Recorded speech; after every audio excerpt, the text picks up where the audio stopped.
good evening. My name is Laura Budd. I'm the Executive Director of the Chamber of Commerce, and I'm really proud to present this business succession planning webinar. The webinar has been organized and will be put forth by our longtime chamber member with 4 counselors from Carmody, Torrance, Sandak, and Hennessy. They've been great supporters of the chamber and great supporters of the business community in New Canaan and all of Fairfield County. You know, as the Chamber of Commerce, we are very immersed in businesses that are running day to day. And I think it's a great opportunity for people to start thinking forward and thinking about what the next steps will be after they've created a successful business and want to pass it along and, you know, see it grow and live into the future. So I'd like to pass the presentation on to Timothy Klimpl, and counselor at Carmody, and take it away. And thank you very much for sharing this information with us all. Well, thank you, Laura, and thank you again to the New Canaan Chamber and the library for jointly allowing us to host this event. So this is going to be an hour, and it's going to go pretty quickly, and it's because as a succession planning, this is 1, a big lift, and 2, there are a lot of considerations in it. But what we want to do is give you something that's digestible, that's going to be high level, that may, since you're here, you're somewhat interested in it, at least just get you thinking about the types of considerations that would go into a succession plan. So, and I'm very happy personally to be here. I'm a New Canaan resident, part of which is why we got in touch with the library and the chamber in the first place. 2 of my children are card-carrying members of the library, so I'm very pleased to do this. But in any event, we'll jump right into it. We're going to talk about first, I'm going to cover a bird's eye view, or sort of maybe even 50,000 foot level of the succession planning process. And then I'm going to talk briefly about executive compensation and benefits in the context of succession planning, which is my primary practice area. Then Wes Cain, my colleague at Carmody, is going to talk about owner exit strategies. And then at the end, or in the third piece, Janie McDermott will talk about the connections to personal estate planning and how this all kind of goes together. Again, this is going to be high level, but hopefully we'll get you thinking about some general considerations to start thinking about. And we have a question about, is the event being recorded and distributed after the event? My understanding is it may be available after the event. It is being recorded. So with that, I'm going to jump into the bird's eye view. If you have questions, feel free to put them in the chat box. We'll try to get to them. If we can't get to them during the presentation, then we'll get to them at the end of the presentation. And if not, then you can certainly reach us offline and we'll connect to answer any follow-ups. But the idea of succession planning is, 1, it's something that a lot of folks are aware of, that they are in favor of. Statistically, businesses understand the importance of it. In the end, this is what owners sort of build a lot of their company doing for the next phase, for a next generation of either business operations or wealth within their family. And so statistically, the succession planning is very valued process, but entirely or very largely overlooked. And so the minority of businesses are really doing effective business planning, succession planning, with respect to, or in comparison to how much it's valued and really is important to them in the end, once you start asking basic questions about what you want to happen with your business. It's a holistic process in that, as you've begun to mention, it ties into your estate planning in so many ways for many owners. Certainly, you know, the end game with what you put together is often, you know, sort of your life's work. So a lot of people, of course, get a lot of reward and pleasure from putting in the work and the everyday operations of what they're doing. And it's very easy to stay sort of in the weeds with your work. I mean, we all do it. So this presentation is sort of to highlight and encourage folks to step back and start thinking about, how might this actually work, and what should I begin to think about in a succession. And as part of that, I should add here, as the bullet says, that this is not something that should be reserved for the end of the life cycle of a business. Like you're going to, you're ready to retire, so you want to sell. If you can sell, you find a business broker, maybe they can or can't find a willing and able buyer. This is something that can be done at any stage of the business, following startup, once this is really sort of a going company that you're looking at. So where to start? One, we want to look at really your own business and who are the people involved, who are the owners involved, depending on the complexity or the scale.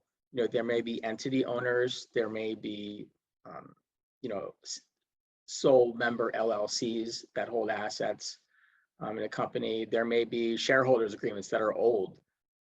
There may be tax elections which aren't really current as far as what the business wants to do.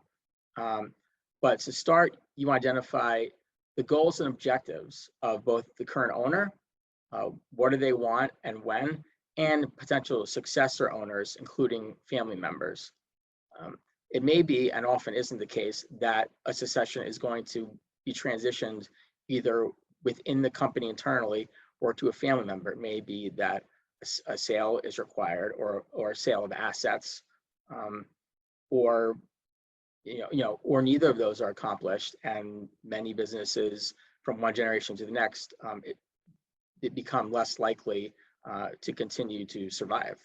And so some of these considerations in terms of who's the potential successor owner, whether it's a group of your family members or it is one who perhaps may be more active than others, those, and incidentally, even if someone who is active, they may not in the end want to continue. They may have their other aspirations, which we see with kids all the time, as they can be part of a family business, but also be interested in other things. So some of these questions may seem very basic, but they are not necessarily self-evident. And so these are conversations that if you have directly at the point that you're ready to, or just when you ought to, they can be very revealing and essential. And so it can be surprising how often there's really a lack of sort of direct dialogue between an owner and who they've identified as a potential successor, whether it's a family member, one or more, or a key employee. So as far as mechanics, and probably one of the second concrete action item to do is to get a business valuation. That is critical, and it's really something that needs to be the first thing that's done as part of any succession plan, because this is where you figure out, what is the size of the pizza pie that we're working with. We'd all like to have two pies, but you have one pie when your business is valued. It's the fair market value based on an independent appraisal. That is the ideal starting point. Then from there, that can inform an owner and also the potential successor owners as to, what's available, what are we working with, what liquidity needs or cash flow needs might the owner have when they retire from the business. Do they need current income from it, or can they transfer wealth or transition ownership, without significant staying presence in the business in order to achieve that succession.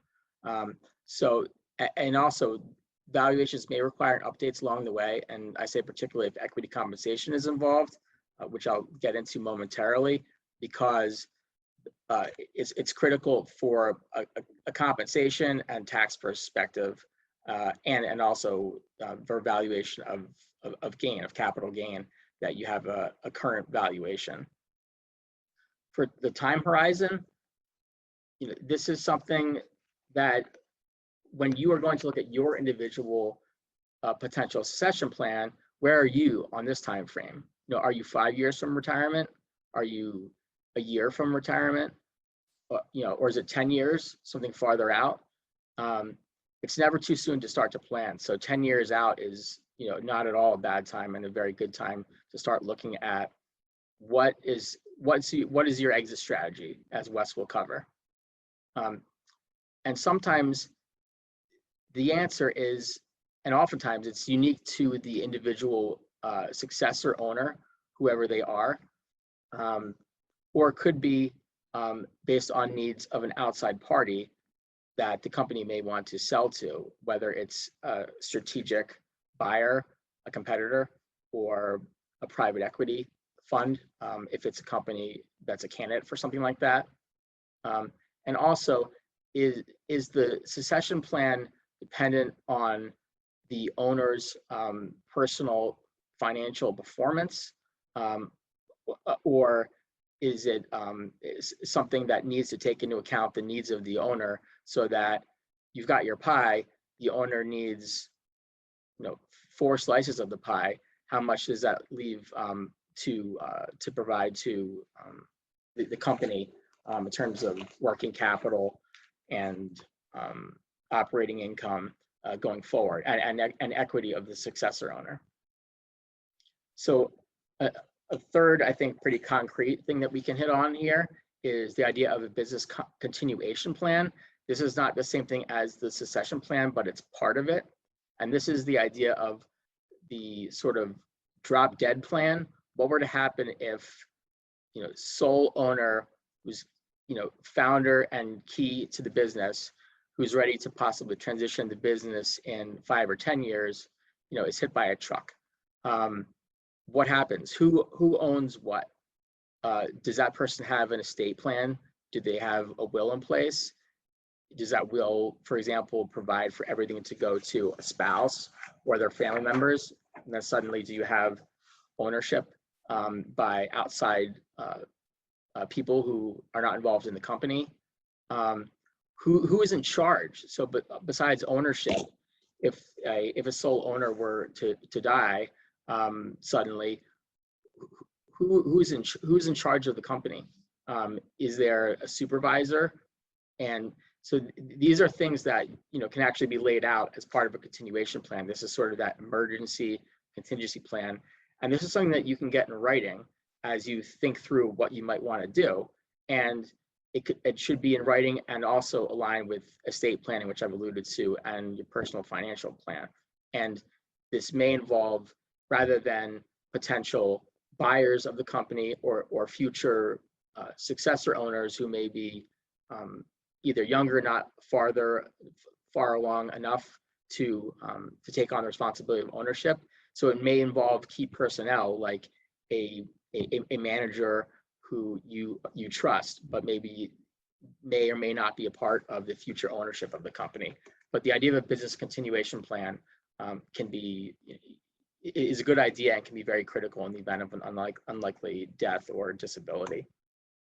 So I think to wrap up this segment, I would just say that the idea of the succession plan, just like part of estate planning, which had a significant uptick over the past year and a half, I know Janie could talk about. The idea is an ounce of prevention is worth a pound of cure. There are many ways to address diverse interests.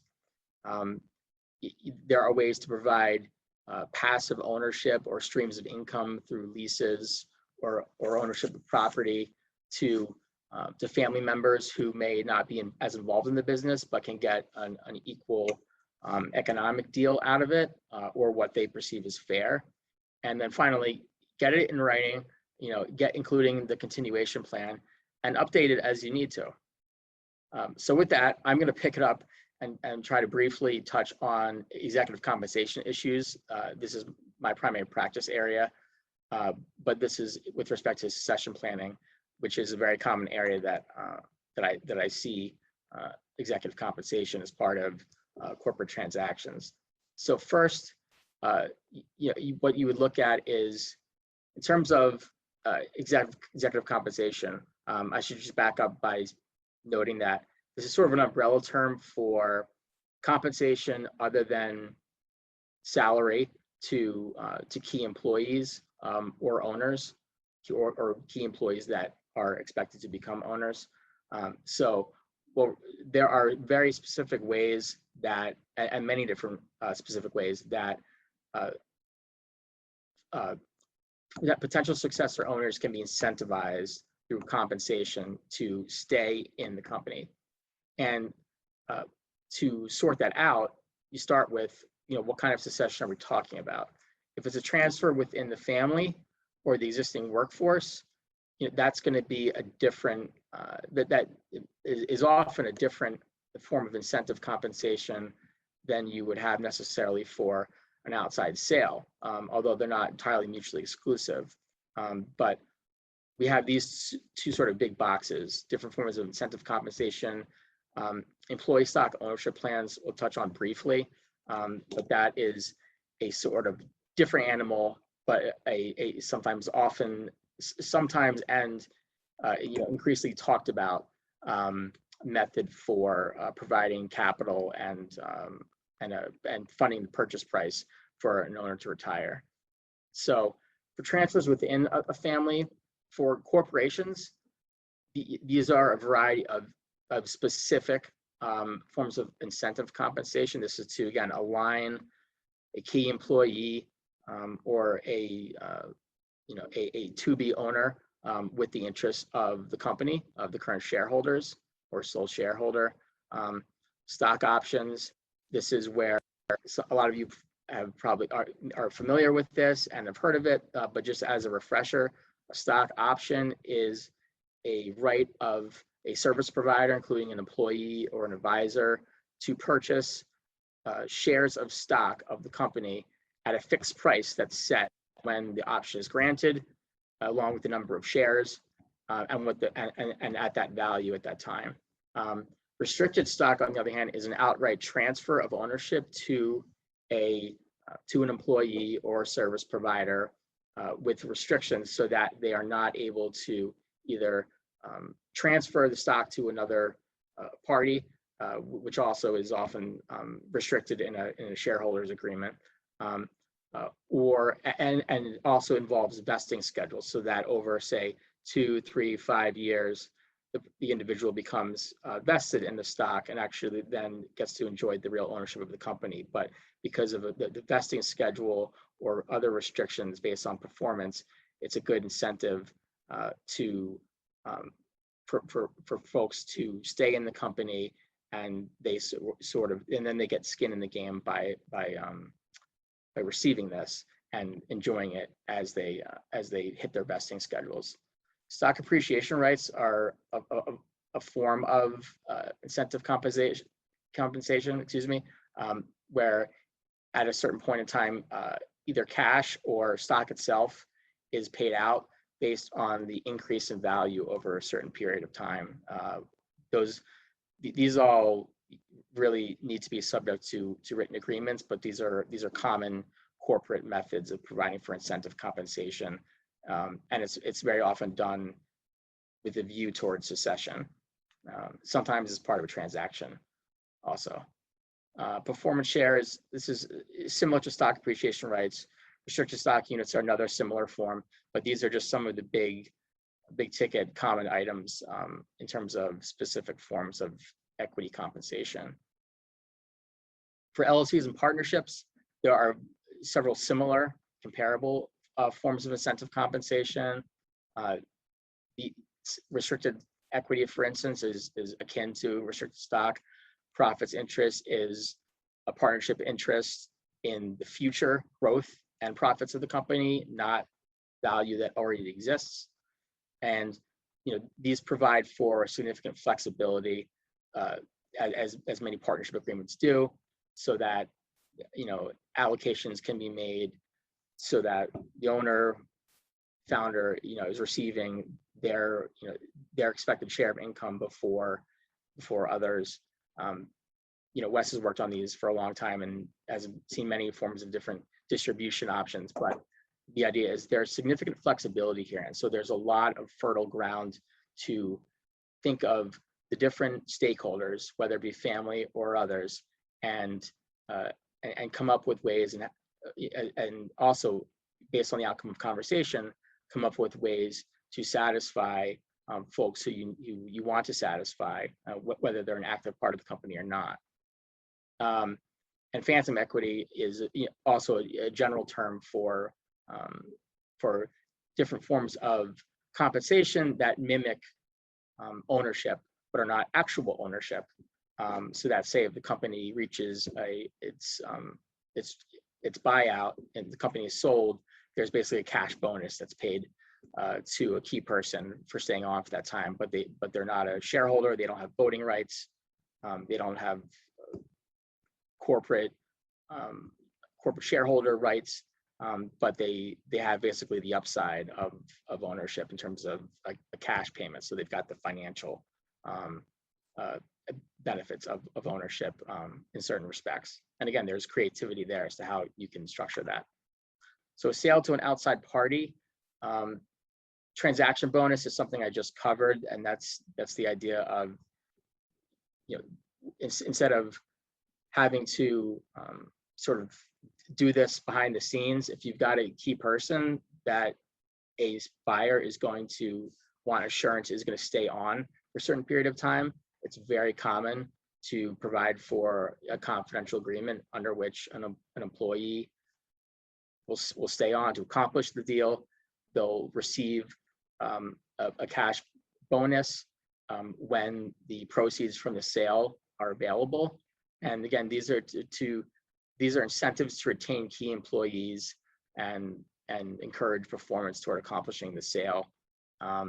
If it's, in this case, we're talking about a sale, separation pay in the event that an employee is not retained is very common. For very large payouts, the golden parachute is a tax consideration that really comes up. If you just take anything away from this portion, it would be if someone is receiving a large amount of compensation as part of a transaction, just think about 3 times what their average compensation has been. And if they're getting a balloon type of compensation, including the value of medical coverage and other items that are taxable, if it's more than 3 times, then you have to look at possible penalties and deduction disallowances for that. But again, those are for very large forms of compensation in a sale. So with that, I am happy to turn it to Wes, who's going to talk about implementing the plan, as I will toggle the slides for him. Wes, take it away. Thanks, Tim. Thanks for the bird's eye view of the business succession planning process. As Tim mentioned, my name is Wes.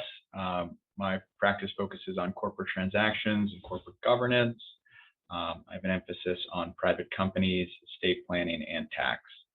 So everything in the business succession planning area is squarely within my wheelhouse, other than the executive comp stuff, and that Tim knows what he's talking about there. So my goal here is to take a slightly deeper dive into the business succession planning process and provide you with an overview of various forms the succession planning process can take. I'm going to explain what to expect when you're going through the process, and also note a few common traps for the unwary to look out for along the way. First thing I'll do is touch base on the most common exit strategies for the senior business owner, which you'll see on the slide here. Then I'll discuss the actual process of transferring a business interest to an unrelated party and also to a family member. And then I'll conclude with an overview of common wealth transfer and wealth preservation strategies that are highly effective at preserving wealth, business interests, and the legacy of a senior owner, and also at transferring those interests to the next generation in a fair and tax efficient manner. The strategies that I'm going to discuss can be used. Actually, Tim, can we go back one here? Thanks. The strategies that I'm going to discuss can be used effectively during any stage of the process, but they are definitely most successful when implemented well in advance. And if anybody has questions along the way, please feel free to reach out in the Q&A or chat box. I'll try to keep an eye on those. All right, so for senior owner exit strategies, as you can see on this slide here, there's a myriad of ways that a senior owner can structure their exit strategy. The general menu of options that most senior business owners employ consist of an outright sale to an unrelated party, partial sale to an unrelated party, sale to a family member or multiple family members, gifts to family members. Sometimes you can do a gift and a sale together. Transfers take place in a single year or multi-year. I'll discuss that later. And there can really be any combination of the above. And then an asterisk here is the employee stock ownership plan. That's becoming a much more popular option lately, where senior owners actually essentially sell the stock in the company to their employees, and it becomes an employee-owned business, which is popular for a lot of reasons, both from a tax perspective and an equity perspective today. It's critical to remember that the transfer method or combination of transfer methods the senior owner selects drives the remainder of the succession planning process. In a perfect world, the owner would select their exit strategy without an influence or external pressures, but in most cases, there are going to be forces outside of the senior owner's control that dictate, to some extent or sometimes to a large extent, the exit options that are available. For example, a senior owner who hasn't saved for retirement outside of the business and who has planned on using the equity in the business to fund his or her retirement may be unable to gift his or her interest in the business to an heir, since that owner needs the business equity to fund their retirement. Another example that we see all too frequently is a senior owner without heirs who are capable of taking over the business. Maybe you've got kids who are interested in the business, but it's just not their skill set. In that scenario, the senior owner's sort of unable, or at least ill-advised, to transfer the business within the family. And in those situations, even though it can be emotionally difficult to part with a family business that you spent decades building, the transfer to an experienced third-party buyer is often the best result for everyone involved, including that heir who otherwise might not be able to run the business. We can go to the next slide, please. So for transfers to an unrelated party, start with a business valuation. The business valuation is generally performed by an outside valuation firm, and it should be completed at the very beginning of the succession planning process. This is frankly for both third-party transfers and intra-family transfers. By completing the valuation early, it helps set expectations for everybody involved and inform the decisions throughout the process to really know what is the business worth, what can it be worth, and what are the tax implications of transferring it. Once a business has an interested buyer, or there's an heir who's interested in taking over the business, the due diligence process begins.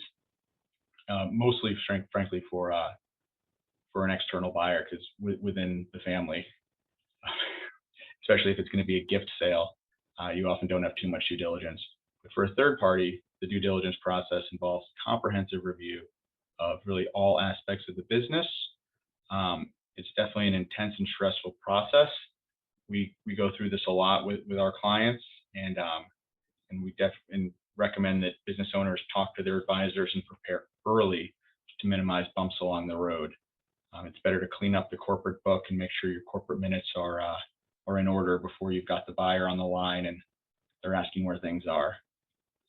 The due diligence process does involve multiple non-disclosure agreements, mutual non-disclosure agreements, and the buyer is prohibited from revealing anything they learn about the process to third parties.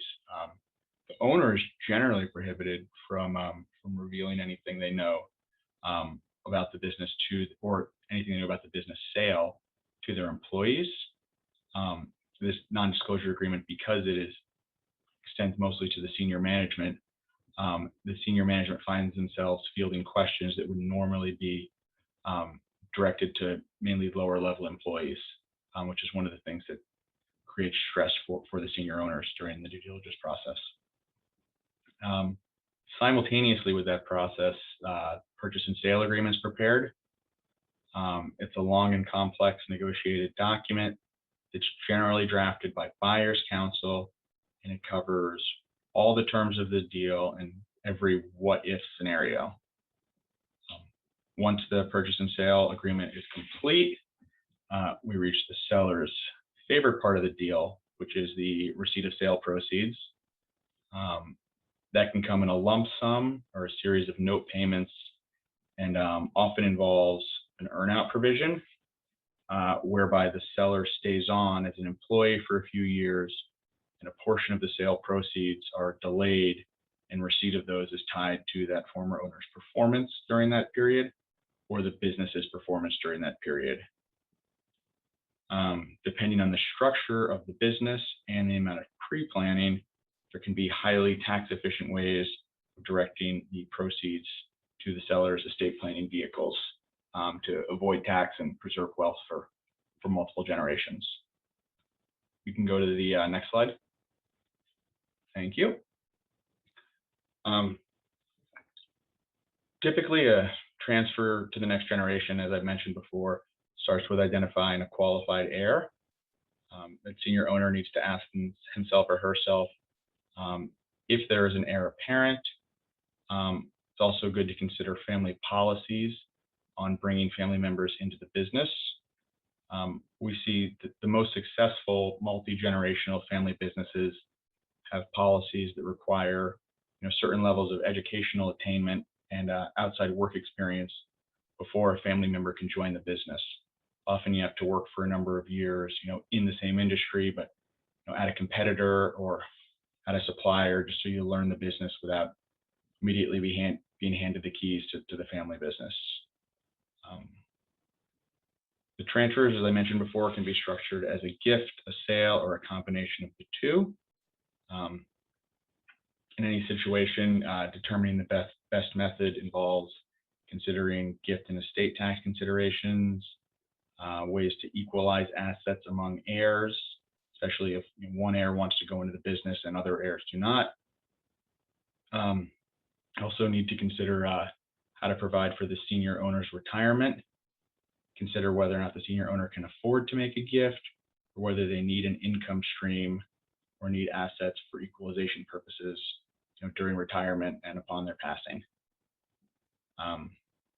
Sometimes in those cases, it makes sense to do a sale with a note back to the former owner so that the heir can purchase the business over time. When you're doing a note back to a former owner, key person life insurance will provide flexibility during that period, and it can help fund equalization at death. The transfers, as I mentioned, can be a single year transfer or a transfer that takes place over multiple years. If possible, it's generally advisable to ease an heir into the business over a period of years. Generally, they start with no voting control until the senior owner has completely exited the business. Equity compensation can also be used as a means of an heir entering the business. A big question that comes up with respect to retaining and exercising control and just asset protection in general is whether a multi-generational transfer should be outright or through trust. In my experience, trusts are always preferred because they allow for flexible tax planning, multi-generational transfers, creditor protection, upstream estate planning. They also allow the senior owner to retain control to the extent he or she would like to. You can also use pot trusts so that the heir who's involved in the day-to-day running of the business can stay in control while there can be an income stream to other heirs who might not be involved in the business. Under the current tax regime, you can also use an intentionally defective grantor trust to further reduce the senior owner's estate by causing the senior owner to pay income taxes on the income stream coming out of a trust that's for the benefit of the younger generation, although that strategy is currently on the chopping block in Congress as we speak and may go away in a few weeks. So more to come on that. Next slide, Tim.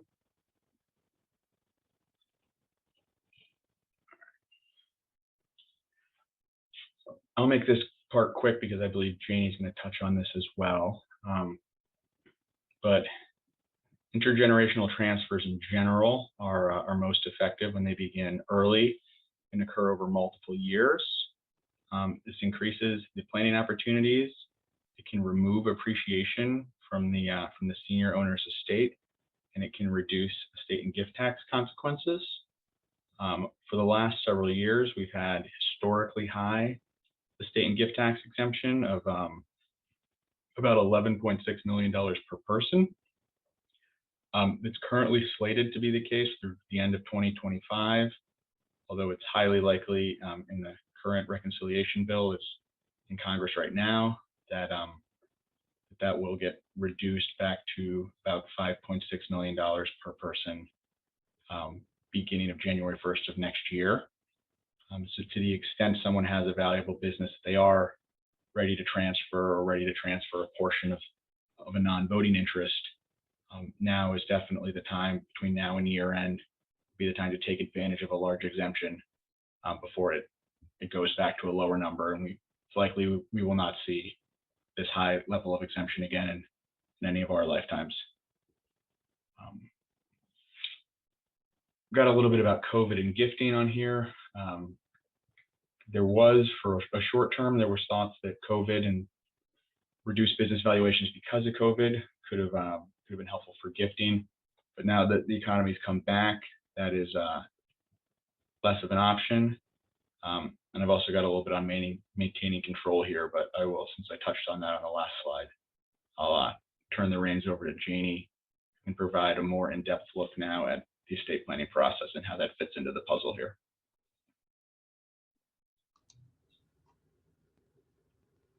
Thanks, Wes. Good evening, everyone. My name is Janie McDermott.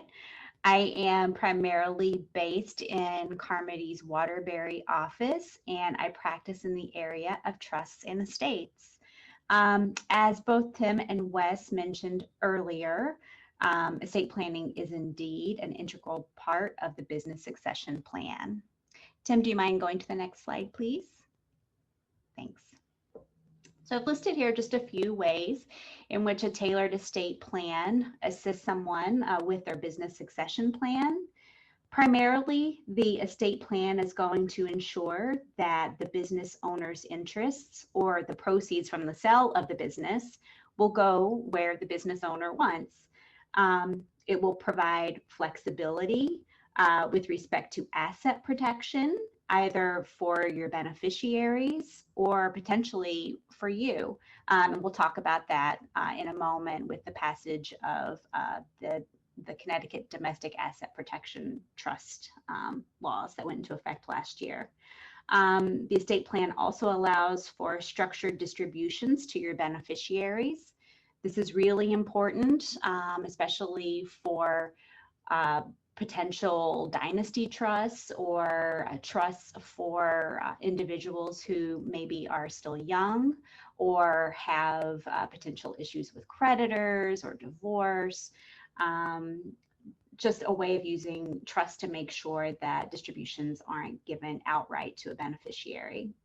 It also adds stability, though, to the business itself because there is a certainty about what will happen in an emergency or at the business owner's death. Key to all of this, though, is that we want to avoid the default for the passage of the business interest to the heirs under Connecticut law. Tim, can you go to the next slide, please? Thanks. So what happens when we don't have an estate plan? Of course, many people do not have an estate plan. That's probably half of us. And there are laws in place that control when we don't have our own documents in place. During our lifetimes, if we have failed to appoint an agent to act on our behalf and make decisions, if we are in a state where we're unable to do so for ourselves, a conservator will be appointed for us. The court will treat this as an adversarial process, and it will oversee all decisions that are made by the conservator while the conservatorship is in effect. This is costly. It often adds to a lot of strife among family members.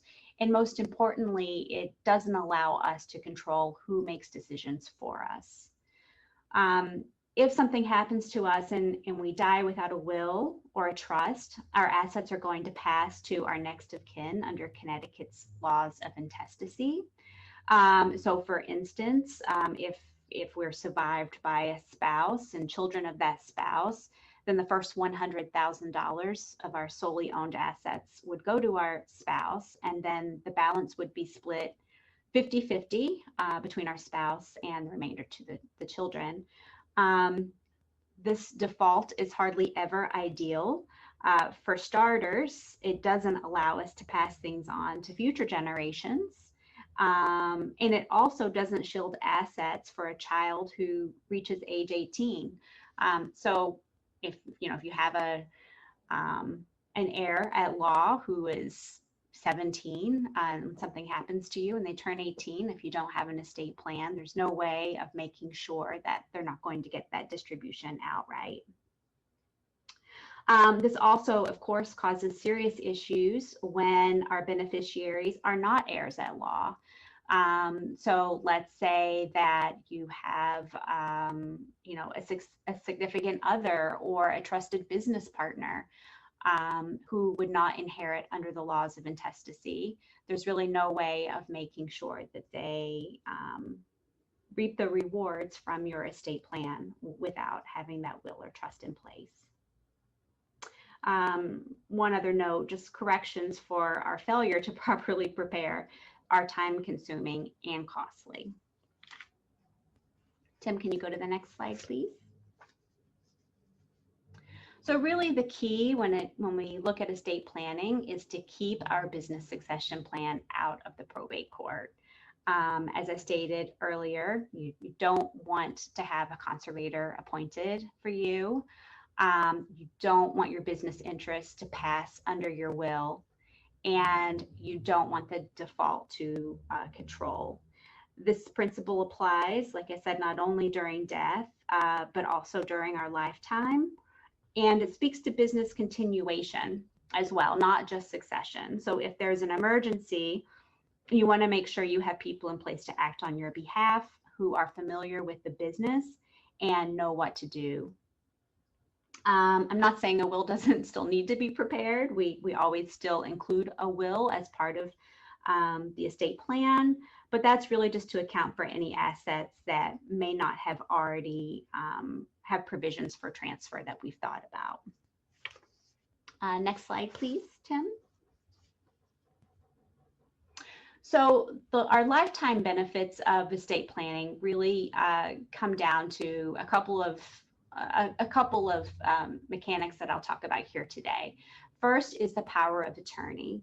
And luckily, Connecticut updated its power of attorney laws a few years ago.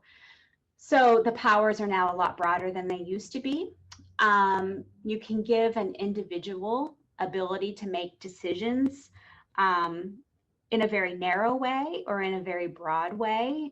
Typically, when we work with business owners, for instance, they may have someone in their family or someone who they work closely with who knows the ins and outs of the business, and they can provide to them a very limited power of attorney just to exercise certain powers with respect to the business.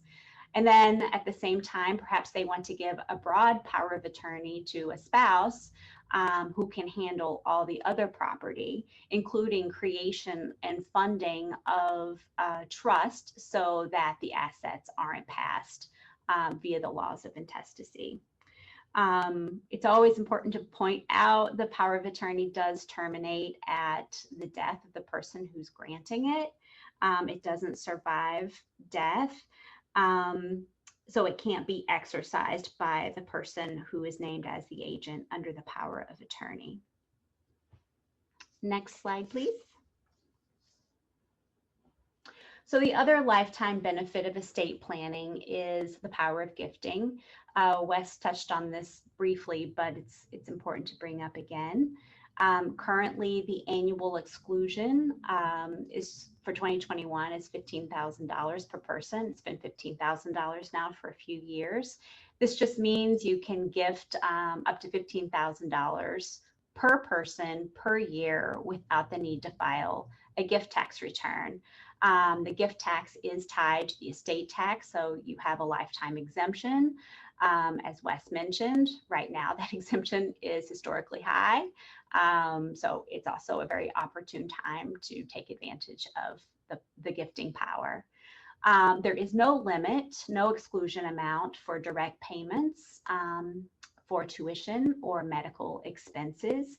And of course, gifts between spouses are unlimited. It's really important, though, to sometimes use gifting to either remove wealth from estate now, especially if it's an asset that may appreciate in the future, but has a pretty low value now. And it also allows a business owner to equalize benefits among different family members who may have different roles in the business. For instance, sometimes a business will also have a separate entity that holds real estate. So we've had clients before that will gift membership interest in the LLC because they are getting rental payments from the business, but they're not going to be involved in the day-to-day operation, but they're still able to reap the benefits of the business. Next slide, please. So Wes touched on this briefly as well. We use revocable living trusts now, usually as the primary substitute for a will. They're very valuable for a few different reasons. But really, the transfer of authority to the successor trustee is immediate. And that's really, really important when you have an ongoing business. And you don't have to wait for an executor to be appointed and get the reins turned over to him or her to control the day-to-day operations. There's a lot of flexibility now afforded by the Uniform Trust Code, which was adopted in Connecticut last year. Now the trustee has the ability to modify the terms of the trust and terminate uneconomical trusts. Before, that was really difficult to do. And the administration of the trust is typically completely outside of the purview of the probate court. We can use lots of planning techniques to shield the assets from the estate tax, if applicable. And then we can create continuing trust for future generations, which will be protected from most creditors. If the trust will hold shares of an S Corp, then we have to make sure that the trust meets certain qualifying criteria to just make sure that the trust is treated as having only one income beneficiary. The other great thing about the passage of the Connecticut UTC is that now trusts are able to have a directed trustee. This is often much more appealing for corporate trustees who would otherwise be hesitant to administer a trust that primarily holds closely held business interests. But if it is acting at the direction of another, which is known as a directing trustee, then it's seen as a less risky undertaking. And the directed trustee wouldn't be liable typically for any directions it received from a directing trustee. Also, revocable trusts typically have a trust protector, also known as the enforcer or the clarifier. Under Connecticut statutes, I believe they're also referred to as trust directors, not to be confused with the directing trustee or the directed trustee. I know these are a lot of terms here. Anyway, the trust protector has the ability to modify terms of the trust, always for the benefit of the trust beneficiaries. Typically, they have the power to remove or add trustees, change the situs of the trust if another situs is going to be more favorable for the purposes of the trust, and to interpret any unclear trust provisions. Next slide, please. It's just important to point out that estate plans are certainly not one size fits all.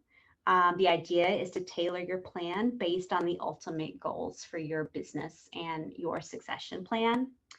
We always have to ask a few different questions to determine exactly what that is.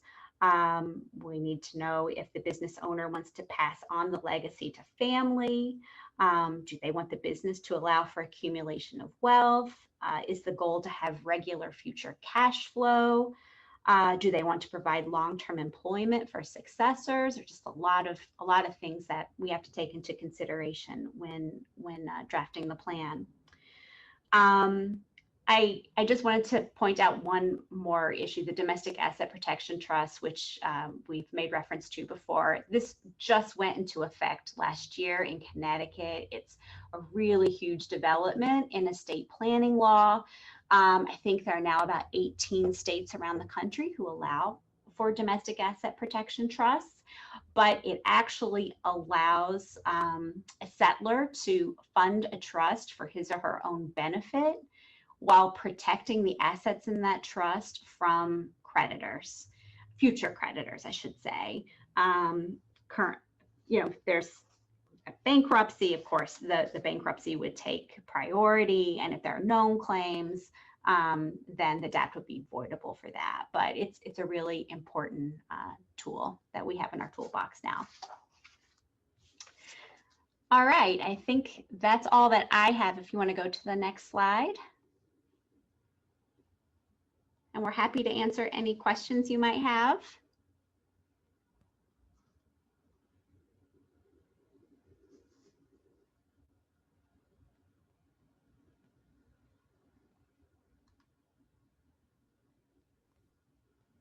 I'm going to unmute here, and thanks so much, Janie, for that portion of the estate planning, or the estate planning portion of our business succession planning. I don't see any questions right now, but I think one takeaway that I think is worth just pointing out to sort of wrap this all together is a lot of details here, a lot of technical rules for sure across the different disciplines that you see Wes, Janie, and I practice in, but is all relevant to a succession plan. I think that knowing all of these details that have been talked about tonight is not the goal of getting an overview like this, but it's to get you thinking about these ideas. And I think a good way of talking about succession planning for business is that it's a business will. And it goes hand in hand, just as Janie said, with your personal estate planning. And so between having a general plan, identifying what your needs may be, when you may be looking to engage in transition or start conversations about that, to the specifics of incentive compensation or executive compensation, depending on family transition, key person transition, outside sale. Would you consider something like an employee stock ownership plan, which is financing of a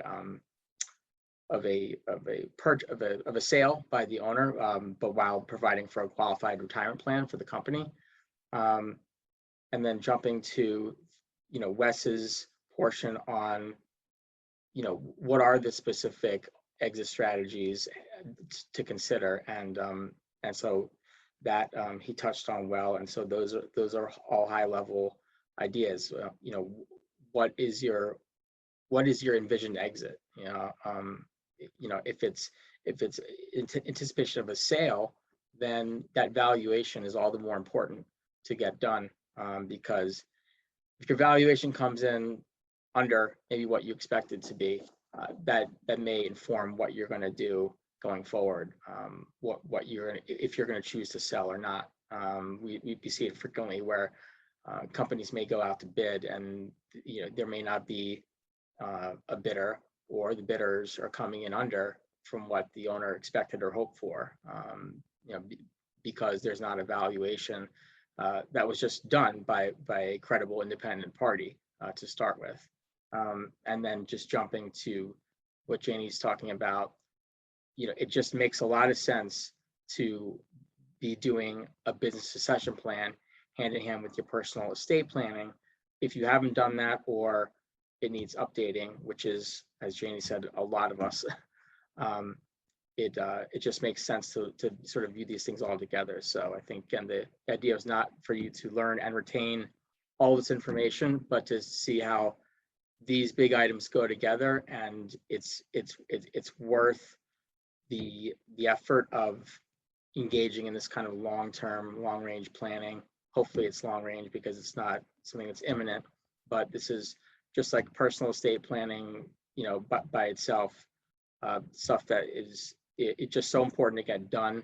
It's not what we think of every day necessarily when we wake up, but really sort of serves the end goal of what so many business owners put their time into.